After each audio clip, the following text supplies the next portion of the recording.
цветната картина на човешкото битие, разгърната под мозолистите пръсти на творците. Представили различни гледни точки за екзистенцията между тези редове.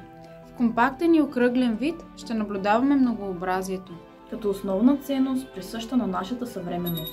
Няколко студии, разработени сами по себе си, Валентин Ангелов представя теми – спорни, трудни и усложнени за интерпретация. Теми, пренебрегвани години наред, неподходящи за идеализиране.